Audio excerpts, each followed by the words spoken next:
दिमाग खिसक गया क्या तेरा?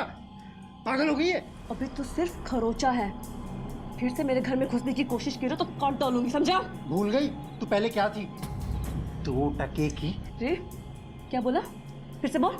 चुप क्यों हो गया? हाँ, छोड़ूंगा नहीं तेरे को मैं। चल यहाँ से निकल। चल चल बहुत बोल रही है तू। चल समझी? यहाँ से। जानती नहीं तू मेरे को। चल जा यहाँ से। तू समझ जा। छोड़ूंगा नहीं तेरे को मैं, समझी? फिर आऊंगा मैं, समझ लेना। माला के जीवन को देखकर यही जाहिर होता है कि वो बहुत मेहनती और जुझारू महिला थी, जो खून पसीना एक करके अपनी बेटी को बड़ा करने की निरंतर कोशिशों में लगी हुई थी। माला दिन रात मेहनत करके अपनी बेटी को एक बेहतर कल देना चाहती थी, लेकिन ऐसा क्यों प्रतीत हो रहा था कि मानो माला खुद अपने अतीत से दूर भाग रही हो। क्या वाकई माला के अस्तित्व की इस ऊपरी परत के नीचे कोई गोपनीय राज छिपा हुआ था? और वो कौन शख्स था जो माला के घर में घुसकर उसे धमकाकर चला गया था? आखिर ऐसा क्या छुपा हुआ था उसके बीते हुए कल में, जो उसकी आने वाली जिंदगी पर इतना गहरा असर छोड़ गया था? और क्या वो राज सही में उसके लिए खतरा बन सकता था?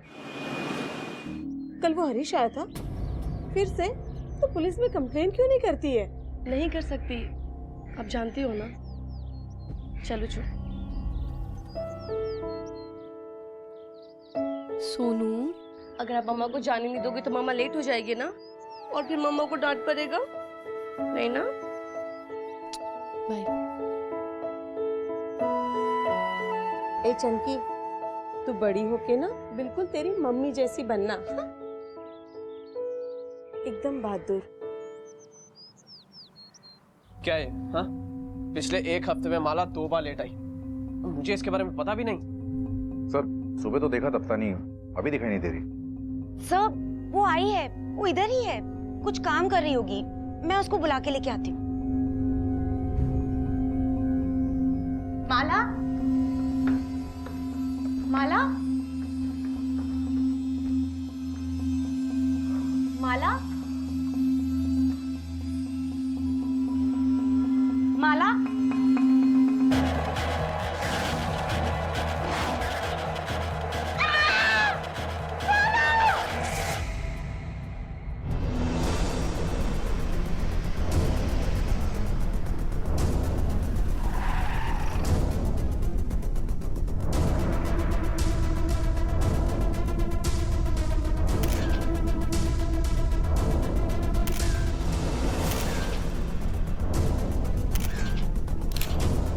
रूम को बैरिकेड करवा दो, कोई अंदर नहीं आना चाहिए।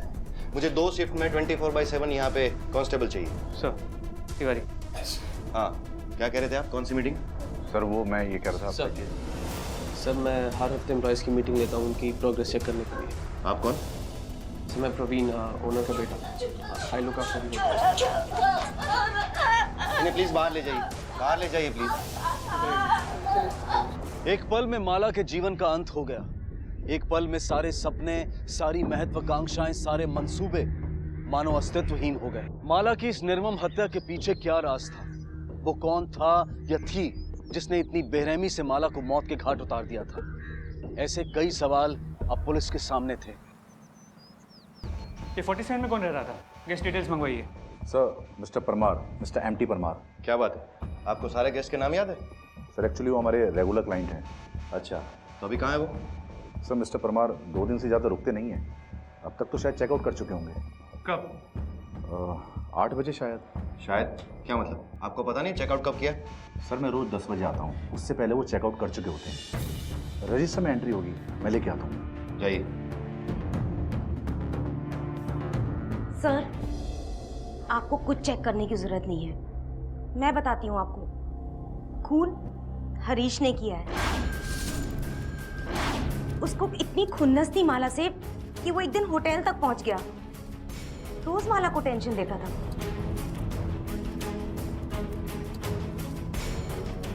कीधु तो मैंने एक बार नहीं बार बार बोला था, आखिर वही हुआ ना। साहब मैंने खुद माला को बोला था कि वो हरीश का कुछ कर, वरना वो तुझे तंग करता रहेगा। कल वो हरीश आया था फिर से, तो पुलिस में कंप्लेन क्यों नहीं करती है? मार ही डाला ना। अरे रे भगवान, अब बेचारी नु हमें शू थशे। साहब इन्हें छोड़ता नहीं, कड़ी से कड़ी से। उसको तो खाली धमकी देना आता था। किस बात की धमकी? अरे छोड़ो ना साहब, मर गई ना, હવે શું બોલવાનું? चुपचाप बता तुम दोनों के बीच चल क्या रहा था? अरे सर, जो औरत मर्द के बीच चलता है वही चलेगा ना साहब, आप भी ना। नहीं साहब, बोल नहीं साहब, हंस हंस नहीं साहब, बंद हो गई तेरी हंसी? हाँ?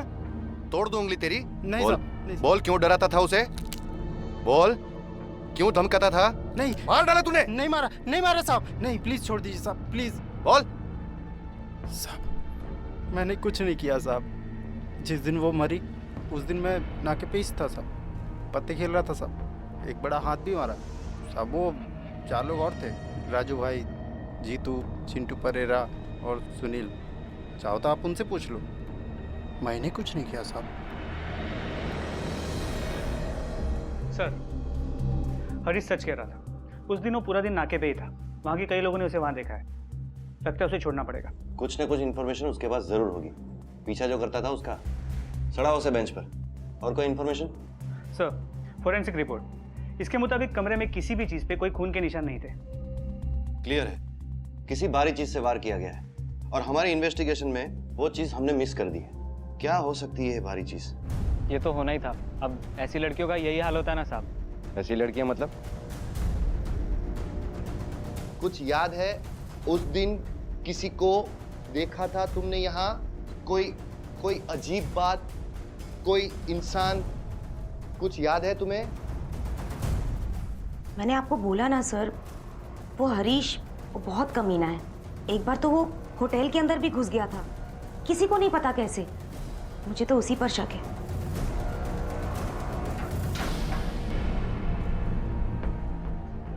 गेम पॉकेट में साहब, ऐसे कैसे बंद करके रख सकते हैं? कहीं नहीं जाएगा तू। बहुत सवाल करने हैं तेरे से। हमें ये पता लग चुका है कि माला क्या काम करती थी वगैरह वगैरह। कब से जानता था उसे? अब वो 4 साल पहले मिला था। क्या यार, कोई आ ही नहीं रहा है, पक गई हूँ मैं। तब वो कहाँ मर गए सारे के सारे मजनू। ये डाली चलती है क्या? धंधा मंदा है, लेकिन इतना बुरा भी दिन नहीं आया कि तेरे जैसे फकीर के साथ चलूं। चल। आज ये फकीर तेरे को अमीर बनाएगा। आज पत्तों में अपन की बात थी, ये देख नाम लिखा है इस पे तेरा। चल।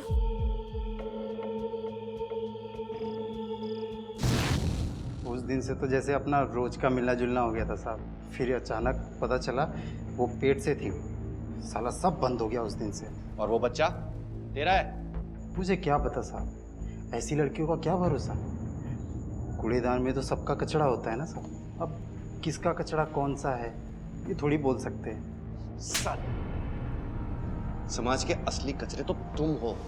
तुम जैसे कमीनों की वजह से लड़कियों की ये हालत होती है। फिर क्या हुआ? साहब मैंने उसे बच्चा गिराने को बोला, उसने मना कर दिया। एक दिन रेड पड़ी, मैंने बाकी लोग के साथ वो ही पकड़ी गई। फिर साहब वो कोई NGO वालों ने नया काम वो लोग को दिलाया, मतलब शरीफ माफी का कुछ काम था साहब। और उसकी नई जिंदगी को बिगाड़ने के लिए तो फिर से वहां पहुंच गया? नहीं साहब मुझे पता चला उसने वापस से धंधा शुरू कर दिया है। सब पैसे लेके गया था साहब इस बार। और तुझे कैसे पता चला उसने धंधा फिर से शुरू किया था? साहब मैं वो होटल जाया करता था ना, तो वहीं पता चला मेरे को। वो उसका चक्कर चल रहा था और भी लोगों के साथ। किसके साथ चक्कर था उसका? सब होगा कोई नया बकरा। वेश्यावृत्ति से जुड़ी माला जैसी महिलाओं के रिहैबिलिटेशन के लिए सरकार और निजी संगठन कई योजनाएं चलाते हैं, लेकिन बदकिस्मती से कई महिलाएं दोबारा इस जिस्म फरोशी के दलदल में खींच ली जाती हैं, फांस ली जाती हैं। और इसकी जिम्मेदार सिर्फ खुद ये महिलाएं नहीं हैं, बल्कि हमारा समाज भी है, जो इनके पुनर्वसन का प्रचार तो करता है लेकिन इनकी आलोचना करने से भी बाज नहीं आता। वास्तव में वो समाज ही है जो माला जैसी अनगिनत महिलाओं को उनका अतीत भूलकर आगे नहीं बढ़ने देता। क्या माला भी समाज के इसी दोगले रवैये का शिकार थी? क्या उसके भविष्य की हत्या उसके अतीत के हाथों हुई थी? आए दिन प्रोस्टिट्यूशन से बचकर भागने वाली लड़कियां फिर से उसी चंगुल में फंसती है। कहीं माला भी उसी तरह से? और उस पर तो अपनी बेटी को बड़ा करने का प्रेशर भी था। हो सकता है कि उसका कोई पुराना क्लाइंट होटल में मिल गया हो इत्तेफाकन। हो सकता है, या फिर पैसों का लालच। शाह, उस दौरान जो गेस्ट वहां पर रुके थे उन सबकी लिस्ट थी ना तुम्हारे पास? सबसे पूछताछ की? सर सबसे पूछताछ हो गई, सिर्फ उस परमार से कांटेक्ट नहीं हो पा रहा जिसने उस दिन उस रूम से चेकआउट किया। और मैनेजर ने अभी अभी बताया कि उसने ऑफिशियली चेकआउट भी नहीं किया है। इतनी खास इंफॉर्मेशन वो अभी दे रहा है? इस परमार का एड्रेस निकालो, दर्शन देने का टाइम हो गया है। मुझे नहीं पता कि वो कहाँ है। वापी में प्लांट से माल लेने के लिए जाते हैं और वहीं रहकर आते हैं। नॉर्मली 2-3 दिनों में वापस आ जाते हैं। पता नहीं इस बार ऐसा क्यों। उनका कोई फोन वोन आया था? नहीं, मैंने ट्राई किया था लेकिन लग नहीं रहा था। लेकिन आप उन्हें क्यों ढूंढ रहे हैं? क्योंकि हमें कुछ इन्फॉर्मेशन चाहिए। कहाँ गए वो? अहमदाबाद शायद। वहाँ पे कोई परिवार वगैरह है? कोई रिश्तेदार जिनका एड्रेस मिल सके? हाँ, एक डायरी है, मैं लेकर आती हूँ। देखिए, हमें ऐसा क्यों लग रहा है कि आप हमसे कुछ छुपा रही है? नहीं नहीं, ऐसा तो कुछ नहीं है। अभी तो सिर्फ पूछताछ चल रही है, लेकिन इन फ्यूचर हमें ये पता चला कि आपने हमसे कुछ छुपाया है तो बहुत बड़ी मुसीबत खड़ी हो सकती है। बेहतर यही होगा कि आप हमें बता दें। वो कुछ दिनों से मुझे ऐसा लग रहा है कि मुझे शक था कि शायद उनका किसी के साथ वापी में शायद कोई और औरत है। लास्ट टाइम की तरह इस टाइम नहीं होगा वो। मैं पहुंच जाऊंगा। एक मीटिंग है, उसके बाद मैं डायरेक्टली 7 बजे होटल पहुंचूंगा। लेकिन एक बात बोल दूं, किसी और क्लाइंट को अपना टाइम वाइम मत देना।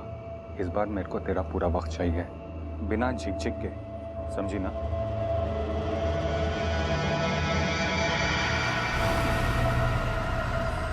क्या है? किससे बात कर रहे थे? काम की बात थी, डीलर से बात कर रहा था। मिलना है उसको वापी में। और ये क्लाइंट के बारे में सब? मैंने बोला ना, काम की बात थी। वो डीलर अगर दूसरे क्लाइंट के पास चला गया तो 2 दिन तक मुझसे नहीं मिलेगा। सर, इस परमार को किसी ना किसी तरह ढूंढ के निकालना होगा। एक तो उसकी बीवी का शक और ऊपर से वो गायब है। सर, ये आदमी 100% इस केस में इन्वॉल्व है। उसके कॉल रिकॉर्ड्स निकलवाओ, सिग्नल ट्रायंगुलेट करके उसका लोकेशन ट्रेस करो। इस प्रोस्टिट्यूशन के एंगल की वजह से इन्वेस्टिगेशन का रुख बदल गया है। अगर माला फिर से ये धंधा करती थी तो ऑब्वियसली उसका एक क्लाइंट तो हो नहीं सकता। सर, ये भी तो हो सकता है कि होटल से जुड़ा कोई ऐसा आदमी हो जिसे माला पे गुस्सा आया हो, क्योंकि उसने ये सब फिर से शुरू कर दिया। डेफिनेटली हो सकता है। इसलिए हमें नए एंगल से फिर से पूछताछ करनी होगी, होटल से जुड़े हर एक आदमी से, खासकर सुधा देसाई जिसने सबसे पहले माला को नौकरी दी। वहां से शुरू करते हैं। जी सर। इंस्पेक्टर साहब, जब भी मुझे मौका मिलता है, I like to help these girls. अगर मैं इनके लिए कुछ कर सकती हूँ तो क्यों ना करूँ। अगर मेरी हेल्प से इनकी जिंदगी बदल जाती है, देन व्हाई नॉट। अब आप ही देखिए ना, 1 साल हुआ है मीनू, माला और शबनम को यहाँ आए हुए। कितनी डिग्निफाइड जिंदगी बिता रही हैं तीनों। दोनों? ओया, दोनों। आपकी हाल ही में माला से कुछ बात हुई थी? उसका होटल में किसी स्टाफ के साथ या किसी कस्टमर के साथ कोई खास लगाव? देखिए इंस्पेक्टर साहब, मैं इस होटल में ज्यादा इन्वॉल्व नहीं रहती हूँ। मेरा बेटा प्रवीण वही मैनेज करता है सब कुछ। आई डाउट कि उसे कुछ भी पता होगा। लेकिन हाँ, डे टू डे बेसिस पे हमारे मैनेजर को सब पता था। लेकिन ये हमारी गलती कहिए या जो भी कहिए कि हमने ध्यान नहीं दिया। हमने सब कुछ अपने मैनेजर पर छोड़ दिया। वैसे भी इन तीनों लड़कियों का यहाँ एम्प्लॉय करना हमारे मैनेजर को कभी पसंद नहीं था, क्योंकि शायद वो प्रोफेशनली करेक्ट भी था, क्योंकि उसके हिसाब से इन लड़कियों को एम्प्लॉय करने से हमारी होटल की रेपुटेशन जाती है। And I am really hurt कि माला दोबारा इस प्रोफेशन में चली गई है। मेरी उन तीनों से कोई पर्सनल प्रॉब्लम नहीं है, और माला से तो बिल्कुल नहीं। वो तो ये सब छोड़ के नौकरी करके अकेले एक बच्चे को बड़ा कर रही थी, जो कि आसान नहीं है, लेकिन माला कर रही थी। और जब मुझे पता लगा कि वो ये सब छोड़ के उसने ये धंधा फिर से शुरू कर दिया है, तो मुझे दुख हुआ। आप चाहें तो और लड़कियों से पूछ सकते हैं। मैं एकदम सच कह रहा हूँ। हाँ सर, वो सिर्फ दिखाता है कि वो सख्त है, अंदर से वो मोम है। अच्छा है बेचारा, उसे सच में हमारी परवाह है। प्रॉब्लम तो क्या? प्रॉब्लम तो क्या? बोलो, डरो मत। प्रॉब्लम तो सर प्रवीण सर को है। वो पहले से ही हमसे चिढ़ते थे। वो तो सुधा मैम ने बोला इसलिए वो मान गए, वरना तो। और जब से पता चला कि हम तीनों में से किसी ने धंधा शुरू कर दिया है, तब से तो वो। जल्दी जल्दी इधर आओ। इधर आओ जल्दी। ए, इधर आ, जल्दी इधर आ। क्या हो रहा है यहाँ पे? हाँ, क्या हो रहा है यहाँ पे? मेरे रिजॉर्ट में जो भी होता है ना, मुझे सब समझ में आ जाता है। मेरी माँ ने तुम लोगों पे तरस खाया, तुमको यहाँ पे नौकरी दी, हाँ, तुम पे विश्वास किया। मैंने उसे पहले ही बोल दिया था तुम लोग विश्वास करने के लायक नहीं हो। मुझे ना सीधा जवाब चाहिए। चुपचाप मुझे बता दो, तुम तीनों में से ये गंदा काम कौन कर रहा है यहाँ पे? कौन कर रहा है प्रोस्टिट्यूशन यहाँ पे? जो भी मेरे रिजॉर्ट में होता है ना, मुझे सब कुछ समझ में आ जाता है। और मैं उन कस्टमर्स को कुछ नहीं कहूँगा। तो बेहतर होगा कि तुम तीनों में से जो भी ये कर रहा है ना, मुझे 48 घंटे में बता दे। 48 आवर्स, 48 घंटे हैं तुम लोगों के पास। फिर तो ना तुम तीनों यहाँ से बाहर जाओगे। बहुत भड़क गए थे सर। हम तीनों के लिए बहुत खुन्नस भर गई थी उनके अंदर। कहने लगे कि हम लोग होटल का माहौल खराब कर रहे हैं। लेकिन सुधा मैम बहुत अच्छी हैं, उन्होंने ही हमको बचाया। तो कौन था वो? क्या?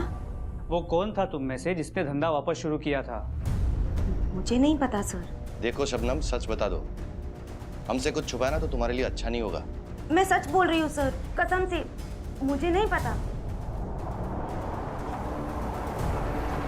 इनसे पूछो कि इन तीनों में से वो लड़की कौन है जिसने जिस्म का धंधा फिर से शुरू किया था। कौन है वो?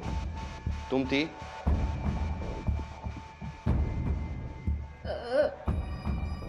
नहीं नहीं, मैं सोच भी नहीं सकती हूँ। बहुत मुश्किल से छुटकारा मिला है। मैं वो काम कभी नहीं करूँगी। तो फिर माला? माला बहुत अच्छी थी। माला मेरा, हम सब का ख्याल रखती थी। वो खुद की लाइफ को बदलना चाहती थी। वो यह कर नहीं सकती। उसके साथ बहुत बुरा हुआ है। प्लीज़ आप उसके मारने वाले को खोज निकालें। हाँ बोलो। ठीक है सर, परमार का पता चल गया।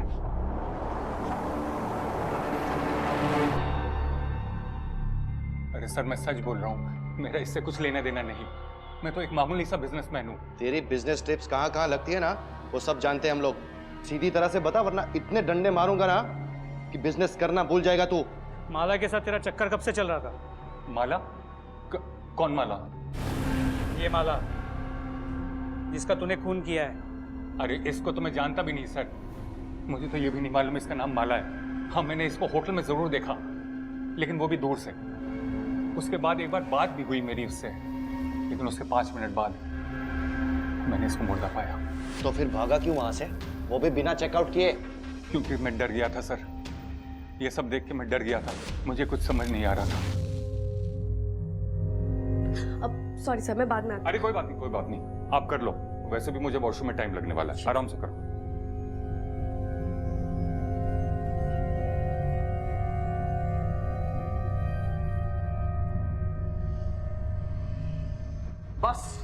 बस हाँ, सब देख रहा हूँ मैं यहाँ पर।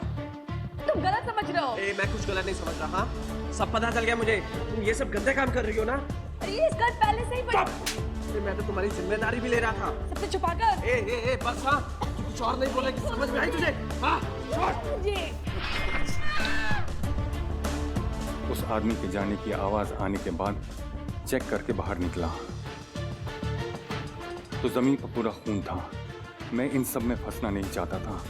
सामान समेटा और भाग गया वहां से।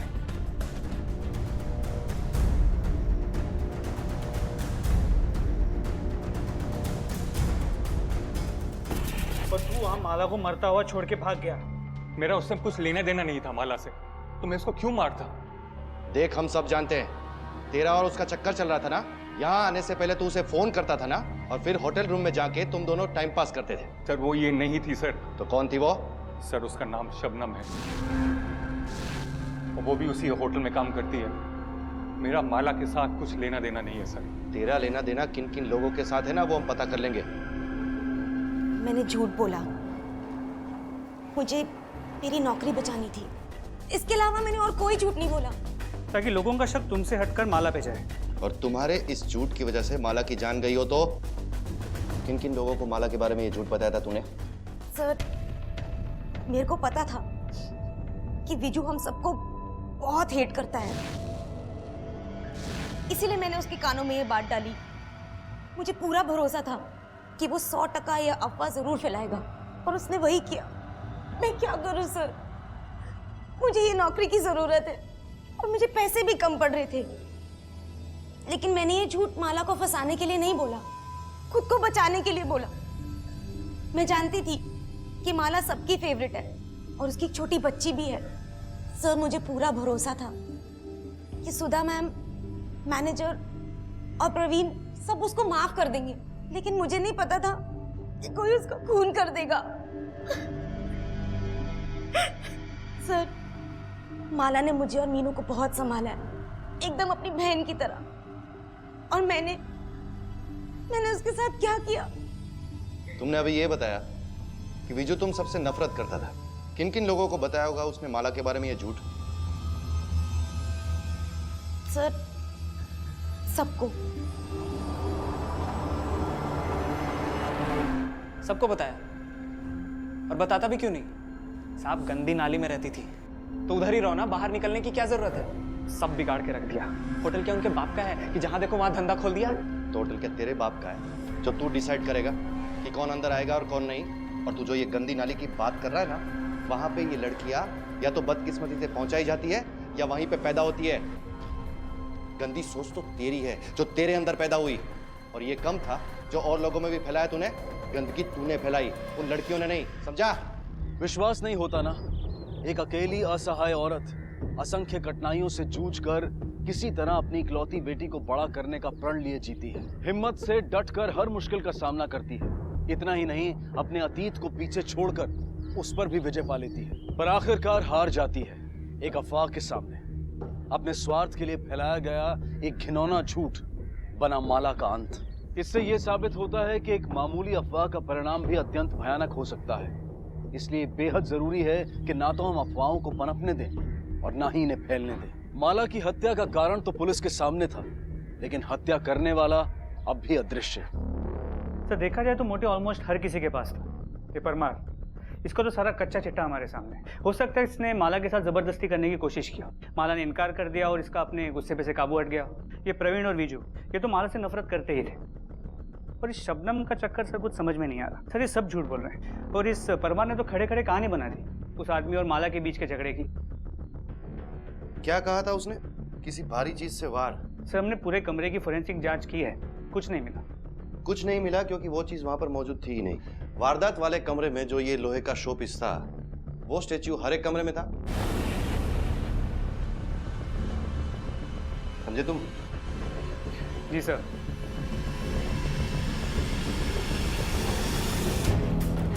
ऐसे और कितने शो पीस हैं आपके पास? सर सेकंड फ्लोर के कमरे में सुपीरियर डीलक्स रूम 12 होंगे सर। शाह, बाकी के 11 शो पीस को फोरेंसिक के लिए भेजो एज सुन एज पॉसिबल। जी सर। शायद इनमें से ही कोई शो पीस हमें अब सच्चाई तक पहुंचाएगा। सर दूसरे कमरे से मिले शोपीस पे खून के बहुत ही छोटे मतलब माइक्रोस्कोपिक धब्बे हैं। और कुछ? सर उस पे बहुत सारे फिंगरप्रिंट्स भी मिले। होटल के स्टाफ और कस्टमर से जो हमने फिंगरप्रिंट्स लिए थे, हमने उसके साथ उसे मैच किया। कोई मैच मिला? सर एक नहीं, एक से ज्यादा। उसमें से कुछ फिंगरप्रिंट शबनम के। अरे उसके फिंगरप्रिंट्स तो हर एक चीज पे मिलेंगे, वो भी डीलक्स रूम में ही काम करती थी ना। जी सर, लेकिन सर ये देखिए इसके फिंगरप्रिंट्स, कुछ अजीब नहीं लग रहा? पहले हमें लगा कि इसमें क्या बड़ी बात है, तुम भी यहाँ काम करती हो शबनम की तरह, तुम्हारी उंगलियों के निशान तो हर एक चीज पर हो सकते हैं। लेकिन बाद में हमें याद आया कि तुम तो इस फ्लोर पे काम ही नहीं करती। सर मीनू की किसी क्लाइंट से मिसअंडरस्टैंडिंग हो गई थी, इसलिए मैंने उसे स्टैंडर्ड में शिफ्ट कर दिया, और डीलक्स रूम तो पूरा माला और शबनम संभालती थी। माला ने हमेशा तुम्हारा ख्याल रखा और तुमने उसे मार दिया। क्यों मारा उसे? बोलो।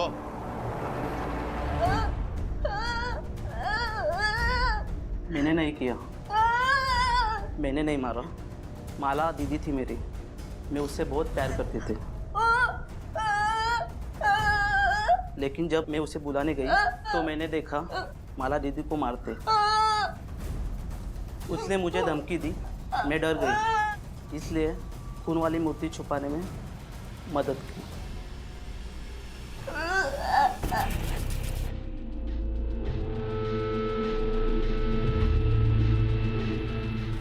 अब चुपचाप बताओ कि तुम्हें धमकी किसने दी थी? हम जानते हैं कि तुम माला के बहुत करीब थी। हम लोगों को उसके हथियारे तक पहुंचने में मदद करो। बताओ, किसने माला को इतनी बेरहमी से मारा है?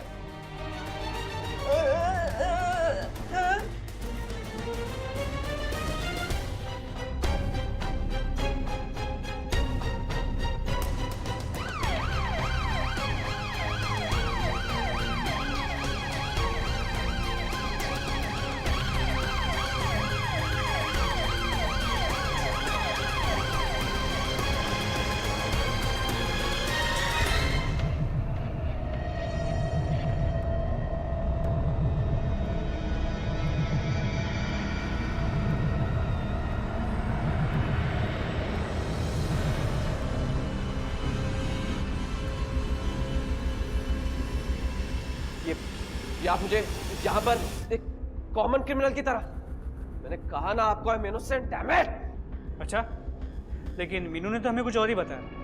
तो आप उस गूंगी की बातों पर यकीन करेंगे? चिल्लाओ मत। तेरी चीखों की आवाज ना हम परमार तक पहुंचा सकते हैं। प्रवीण, तुम्हें पता है सचमुच तुम्हारी होटल के बुरे दिन चल रहे हैं। देखो ना, सबसे पहले तुम्हारे एक स्टाफ मेंबर, उसके बाद तुम्हारे एक कस्टमर, सबकी खातिरदारी की हमने। डंडे खिलाए, हड्डियां तोड़ी, सबने अपना अपना सच बोल दिया। अब तुम्हारी बारी है। फर्क सिर्फ इतना है कि उन लोगों का गुनाह छोटा छोटा था, लेकिन तूने मर्डर किया है। अब सच बोलेगा ताकि हम लोग चैन से सो सके और तेरे होटल वालों को चैन से सोने दे। हमें ये तो पता चल गया था कि तुम माला से नफरत करते हो, और पिछले 6 महीनों में बात इतनी बिगड़ गई थी कि तुम एक दूसरे का चेहरा भी नहीं देख सकते थे। तो हमने सोचा पिछले 6 महीने का चक्कर क्या है, पता करते हैं। और इसीलिए हमने तुम्हारे फोन रिकॉर्ड्स निकलवाए, लेकिन उसमें भी एक अजीब बात सामने आई। 6 महीने पहले एक नंबर से तू घंटों बातें किया करता था। ये नंबर माला का है ना? फिर ऐसा क्या होगा कि तुम दोनों ने एक दूसरे से बात करनी बंद कर दी? बोलो बोल। तू बोलेगा या मैं बुलवाऊं? हाँ, मैं नहीं मारा उसे।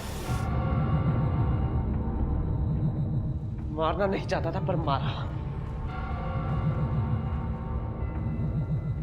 1 साल पहले उसने मेरा रिसोर्ट ज्वाइन किया, सब कुछ नॉर्मल था। फिर हम दोनों को प्यार हो गया। 6 महीने तक सब ठीक था। फिर जब मॉम को पता चला तो वो चाहती थी कि ये सब बंद हो जाए, मैं सब बंद कर दूं। उसके बाद भी कोशिश की। ये धोखा ही तो है प्रवीण। आज मैं जो हूँ, जहाँ हूँ, तुम्हारी माँ की वजह से हूँ, और तुम मुझे बोल रहे हो उनको धोखा देने के लिए। अगर हम साथ रहेंगे तो उन्हें सच बताकर, वरना नहीं। दोनों बकवास बंद करो, नॉर्मल बातें करो, कुछ प्रैक्टिकल सोचो। ये फिलॉसफी ना मुझ पे मत झाड़ो। और तुम्हें तो बल्कि खुश होना चाहिए कि छिप छिप के सही पर ये रिश्ता तो आगे बढ़ रहा है ना, वरना तुम जैसी लड़कियों को ना ये भी नसीब नहीं होता। अब वैसे घूर क्या रही हो तुम? सही कहा तुमने, मुझ जैसी लड़कियों के नसीब में नहीं है ये सब। बर्दाश्त नहीं होता था मुझसे।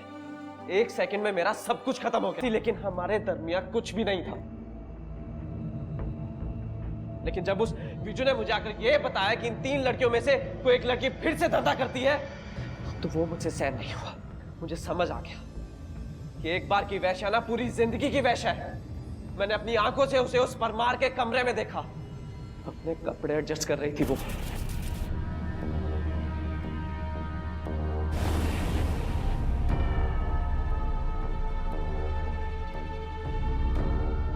ओह, तो ये सब हो रहा है यहाँ पर? ये है तुम्हारी असलियत?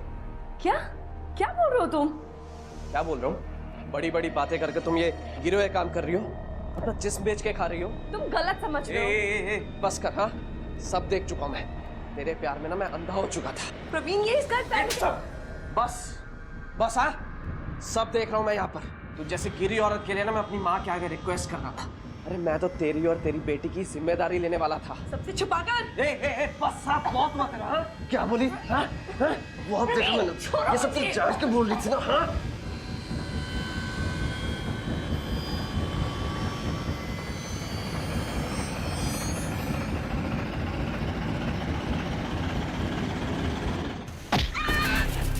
भरोसा किया था मैंने उस पर, बहुत भरोसा किया था, लेकिन उसने क्या किया, फिर से चली गई ना उस जिस्म के धंधे में, फिर से वैश्या बन गई। धंधा नहीं करती थी वो, कुछ नहीं किया था उसने।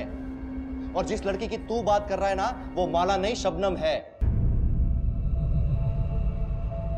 ये शबनम ने पैसों के लिए फिर से धंधा शुरू किया।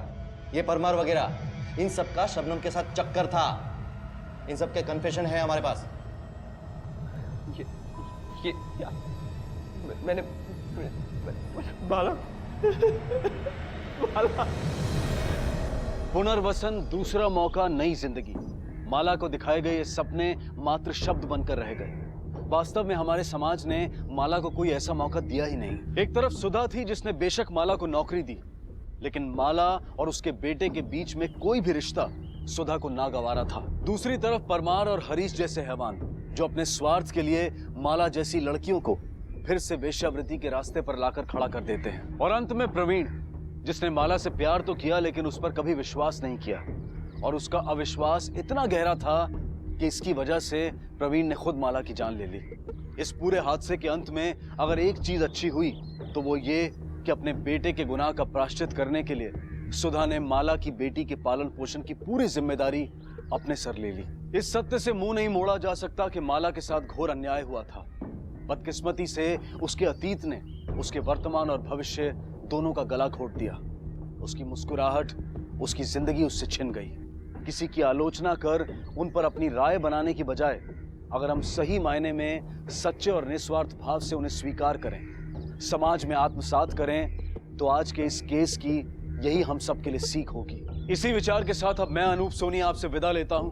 फिर मुलाकात होगी अगले एपिसोड में एक और चौंका देने वाले केस के साथ। तब तक अपना और अपने परिवार का ख्याल रखें और देखते रहें क्राइम पेट्रोल डायल 100। सबक एक को, सीख हम सबको।